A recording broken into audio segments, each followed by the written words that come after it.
والصلاة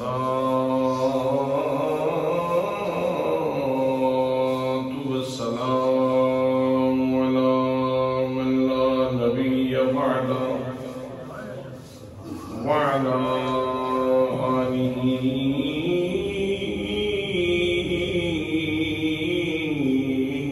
وأصحابه الذين أوفوا عهده. أما بعد فأعوذ بالله من الشيطان الرجيم.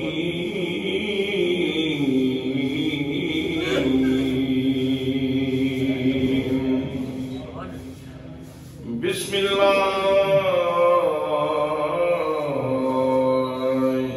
الرحمن الرحيم.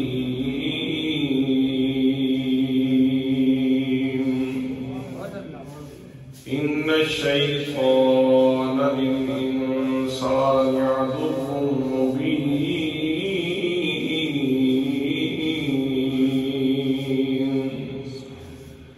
صدق الله مولانا العظيم وصدق رسوله النبي الكريم الأمين الرؤوف الرحيم. الصلاة والسلام عليك يا سيدي يا رسول الله وعلى آلك وأصحابك يا سيدي يا حبيب الله.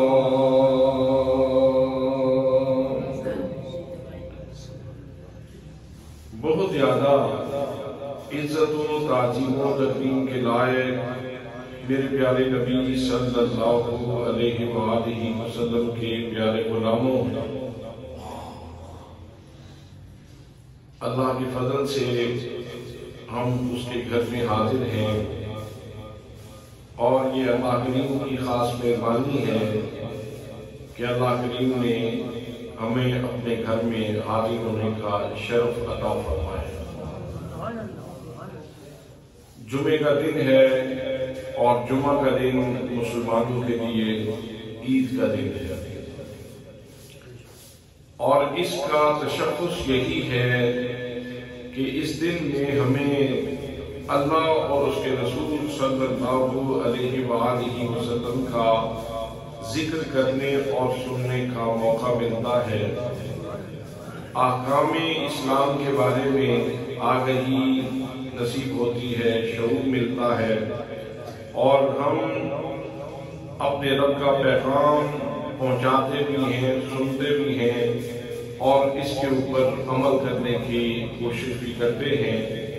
دعا ہے کہ اللہ کریم زندگی کی جتنی سانسیں باقی ہیں ان میں ہمیں غفلت سے، شیطان کے وار سے، نفس کی دشمنی سے محفوظ فرمائے، اور اللہ کریم ایک لمحہ بھی ہمیں نفس و شیطان کے سپرد نہ فرمائے. ارباب علم و دانش آج کے اس ماحول میں، جبکہ تہذیبی تصادم اپنے جوہر پہ ہے اور اسلامی کلچر کو ختم کرنے کے لیے اور اسلامی تہذیب کو ختم کرنے کے لیے یورپ کے شیطانوں نے اپنی تجربیوں کے سارے منہ کھول دیے ہیں. ہر طرف فحاشی اور عریانی نظر آتی ہے.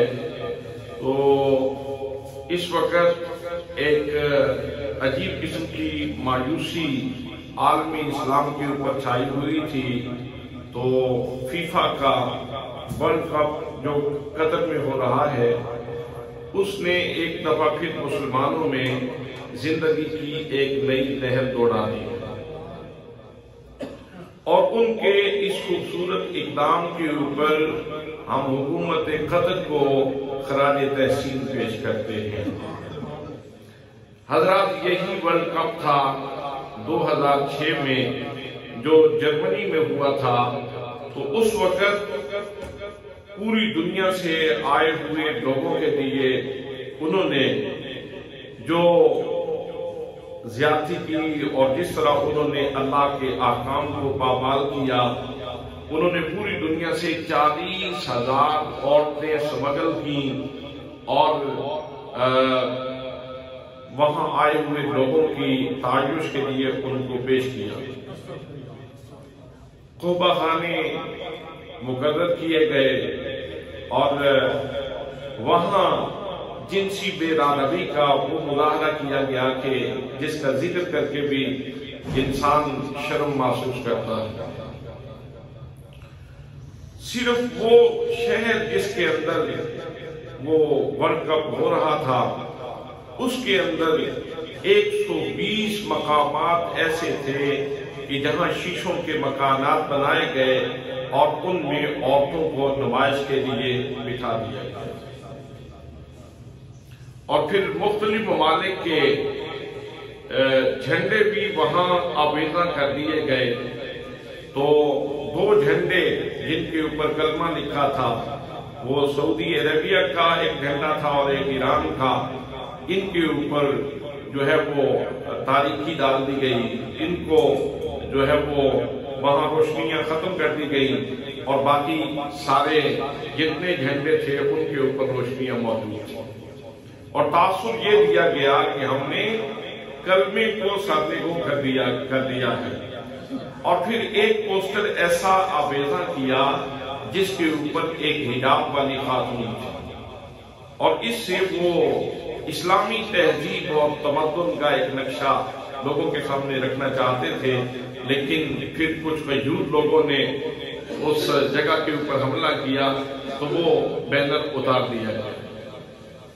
لیکن آج وہی ورلڈ کپ ہو رہا ہے، فیفا جو آرگنائزیشن ہے اسی کے تحت ہو رہا ہے، لیکن یہ موقع قطر کو دیا گیا تو یہاں بھی آبادی ہو سکتی تھی۔ فحاشی بنیادی کے اڈے آباد کیے جا رہے تھے، اس لیے کہ ایک طویل عرصے کا تسلسل ہے کہ یہ ورلڈ کپ اسی طرح ہو رہا تھا، لیکن حکومت قطر نے کہا کہ ہم شراب نہیں آنے دیں گے، یہاں کسی قسم کی جنس پرستی نہیں ہوگی، یہاں کسی قسم کی آبادی نہیں ہوگی۔ اور پھر انہوں نے ایک کام یہ کیا کہ اس ورلڈ کپ کا افتتاح تلاوت قرآن مقدس سے، تلاوت کلام مقدس سے، اللہ کریم کی پاک کتاب سے اس کا افتتاح ہوا حضرات محترم، اور پھر افتتاح کروایا گیا ایک معذور بچے سے، ایک معذور بچے سے افتتاح کروایا گیا۔ اب یہ بھی ایک بہت بڑا میسج تھا، یہ دنیا کو پیغام تھا کہ ہم اس نبی مکرم صلی اللہ علیہ وسلم کے ماننے والے ہیں کہ جنہوں نے پیغام یہ دیا ہے کہ کسی کی معذوری کو نہ دیکھو، اس کے شرف کو دیکھو، اس کے مقام کو دیکھو اور اس کے مرتبہ کو دیکھو۔ آج وہ بچہ تلاوت اس لیے کر رہا تھا کہ اس کے سینے میں قرآن کا نور موجود تھا، اور پوری دنیا کو یہ پیغام دیا گیا کہ اسلام یہ کمزوروں کے سر کے اوپر ہاتھ رکھنے والا دین ہے، یہ معذور لوگوں کے سر پہ ہاتھ رکھنے والا دین ہے، یہ مجبور لوگوں کے سر پہ ہاتھ رکھنے والا دن ہے۔ حضرات محترم، اس خوبصورت اقدام پہ اور پھر ساتھ یہ بھی عرض کر دوں کہ انہوں نے جتنے مشروبات اپنے مہمانوں کو پیش کیے، پوری دنیا سے لوگ آئے ہوئے تھے، جو مشروبات پیش کیے ان پہ انہوں نے پابندی لگائی کہ کسی بھی مشروب میں الکوہل موجود نہیں ہوگا، یعنی شراب کا اثر ہی نہیں ہوگا، شراب بالکل وہاں موجود ہی نہیں ہوگی۔ اور میکسیکو سے آئے ہوئے کچھ لوگ اپنے ساتھ وہاں سے وہ شراب کی بوتلیں لے کر کے آئے تھے، تو انتظامیہ نے ان کو روک دیا، انہوں نے کہا کہ ہم تمہیں ہال میں داخل نہیں ہونے دیں گے، ان کی بوتلیں انہوں نے ضائع کر دی۔ اور پھر ساتھ ایک ہم جنس پرستی کی تنظیم جو دنیا میں فحاشی اور عریانی کو پروموٹ کرتی ہے، جب انہوں نے اپنا جھنڈا لگانا چاہا تو انہوں نے کہا یہاں جھنڈا نہیں لگ سکتا، یہ اسلامک اسٹیٹ ہے، یہ اسلامک سلطنت ہے، یہاں وہ کام ہوگا جو اللہ کے دین کے مطابق ہوگا۔ حضرات محترم، ہم پاکستان کی نمائندگی کرتے ہوئے بے شک ہماری اتنی اوقات تو نہیں ہے، ہماری حیثیت تو اتنی نہیں ہے، لیکن چونکہ انہوں نے اللہ کے دین کی عزت کی ہے، اللہ کے دین کی حرمت کا خیال رکھا ہے، اس لیے ہم حکومت قطر کو اس خوبصورت اقدام کے اوپر خراج تحسین پیش کرتے ہیں اور ان کو یہ بتلانا چاہتے ہیں، اور ان کے توسط سے، اس پیغام کے توسط سے ہی حکام بالا جو پاکستان کے سابق پست و کشاد ہیں ان کو بھی یہ پیغام دینا چاہتے ہیں کہ اگر تم بھی اللہ کے راستے پہ چلتے ہو تو یہ ممبر وہ ممبر ہے جہاں سے تمہاری تعریف بھی ہو سکتی ہے، یہاں سے تمہاری تحسین بھی ہو سکتی ہے، یہاں سے تمہیں اچھا بھی کہا جا سکتا ہے، یہاں پہ تمہاری تعریف کی باتیں بھی ہو سکتی ہیں۔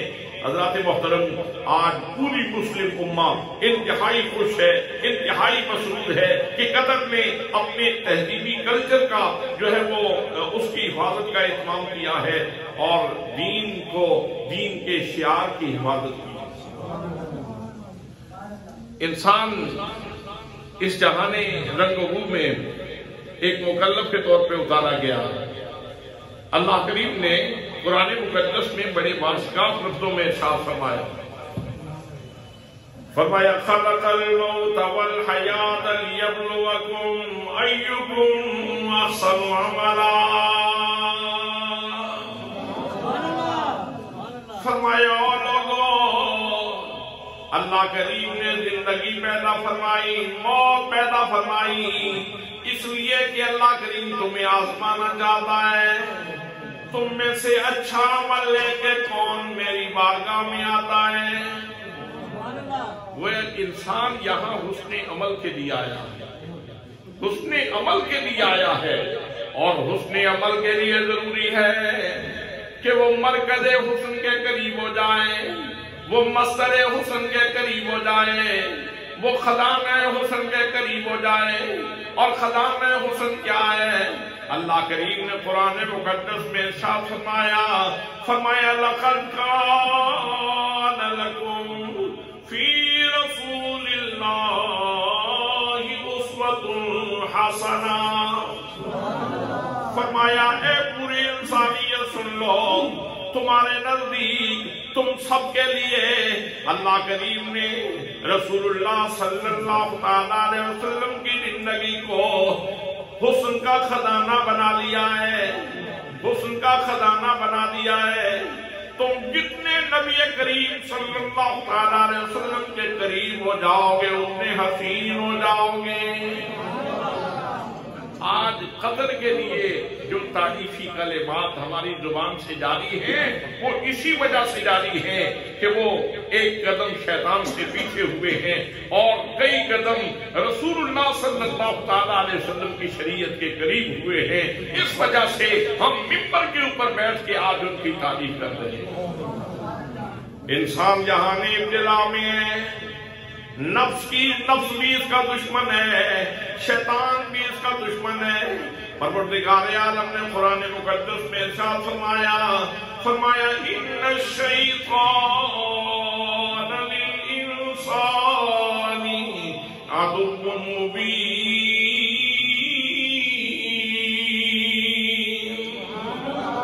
فرمایا لوگوں دوست اور دشمن کی پہچان کرنے والوں لوگوں سن لو، میں تمہیں بتاتا ہوں تمہارا دشمن کون ہے۔ پروردگار عالم نے فرمایا یہ شیطان تمہارا کھلا دشمن ہے، شیطان سے بچو۔ شیطان کہتا ہے کہ حیا کی قدریں پامال کر دو، شیطان کہتا ہے کہ زنا کرو، شیطان کہتا ہے کہ برائی کرو، شیطان کہتا ہے کہ فحاشی اور بریانی کو پروموٹ کرو۔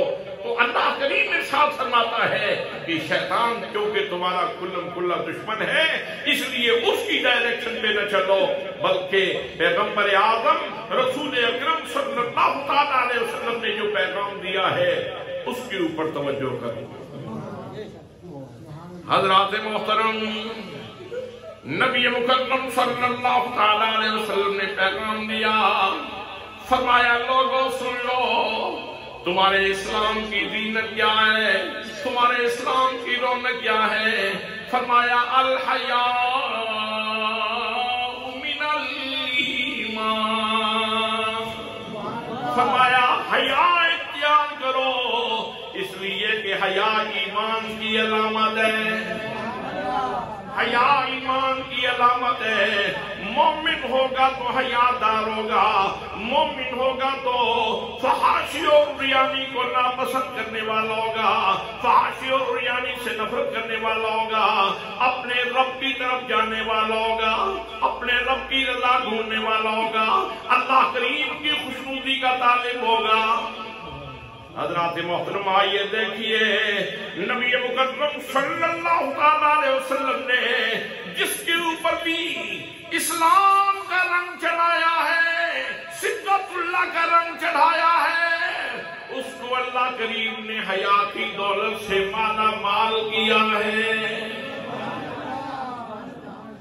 حضرت فضالہ رضی اللہ تعالیٰ عنہ ایک وقت تھا کہ نبی پاک صلی اللہ تعالیٰ علیہ وسلم سے سخت عداوت رکھتے تھے، دشمنی رکھتے تھے، کہتے تھے سوچتا رہتا تھا ان کی زندگی کا چراغ گل کیسے کروں، ان کو ختم کیسے کروں، ان کو قتل کیسے کروں، ہمیشہ اسی سوچ و بچار میں رہا کرتا تھا۔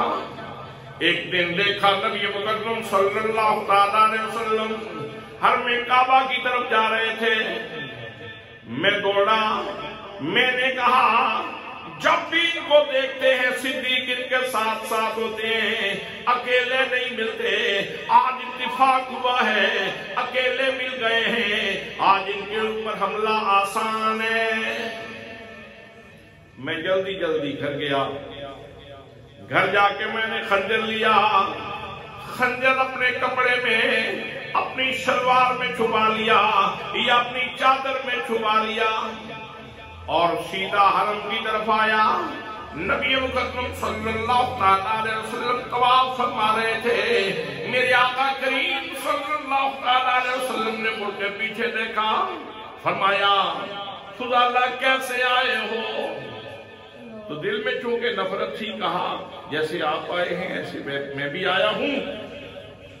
تو آپ فرمانے لگے میں تو طواف کرنے کے لیے آیا ہوں، تو کہنے لگا میں بھی تو طواف کرنے کے لیے آیا ہوں۔ تو میرے آقا کریم صلی اللہ علیہ وسلم نے ارشاد فرمایا فضالہ اگر طواف کرنے آئے ہو تو پھر خنجر لانے کی ضرورت کیا تھی؟ خنجر کیوں لائے ہو؟ فضالہ کہنے لگے جب نبی مکرم صلی اللہ علیہ وسلم نے یہ جملہ ارشاد فرمایا، یہ جملہ میرے کانوں سے میرے دل تک اترا، میرے دل کی غلاظت اترنے لگی، میرے دل کی کثافت اترنے لگی، میرے دل کا میل اترنے لگا۔ میرے دل نے فیصلہ کیا جب میں گھر سے نکلا ہوں نہ میری بیوی نے دیکھا نہ کسی گھر والے نے دیکھا، میں تو پوشیدگی سے خنجر اٹھا کے لایا تھا، ان کو کیسے پتہ چل گیا؟ اس سے محسوس یہ ہوتا ہے، معلوم یہ ہوتا ہے یہ عام ہستی نہیں ہے بلکہ اللہ کریم کے پیغمبر ہیں۔ فضالہ قدموں میں گرے اور کہا مجھے کلمہ پڑھائیں، مسلمان بنائیں۔ نبی مکرم صلی اللہ علیہ وسلم نے حضرت فضالہ کو کلمہ پڑھا دیا، اسلام کا نور گفٹ کر دیا، اسلام کی روشنی تحفے میں عطا فرما دی۔ میرے آقا کریم صلی اللہ علیہ وسلم نے فضالہ کا سینہ روشن کر دیا، جتنی ناپاکی تھی سینے سے وہ ساری کی ساری نکال دی۔ حضرات محترم اب فضالہ نبی پاک صلی اللہ علیہ وسلم کی بارگاہ سے فارغ ہوئے، نکلے واپس گھر آ رہے تھے۔ راستے میں پہلے نگاہ آوارہ ہوا کرتی تھی، ایک مقام پہ کسی کے ساتھ ناجائز تعلقات تھے، وہاں جب پہنچے اس گلی میں پہنچے جہاں آ کے نگاہیں آوارہ ہوا کرتی تھی، وہاں پہنچے تو آج سر جھکایا ہوا تھا، کلمہ پڑھتے ہوئے جا رہے تھے۔ تو خاتون کہنے لگی فضالہ مجھ سے روٹ کیوں گئے ہو، مجھ سے بات کیوں نہیں کرتے؟ فضالہ بات تو کرتے جاؤ، لیکن فضالہ اپنی مستی میں کلمے کا ورد کرتے ہوئے جا رہے تھے۔ اس نے کہا بتا تو جاؤ مجھ سے ناراضگی کی وجہ کیا ہے، تم مجھے دیکھتے کیوں نہیں، میری طرف توجہ کیوں نہیں کرتے؟ تو فضالہ نے ایک ہی جملے میں جواب دیا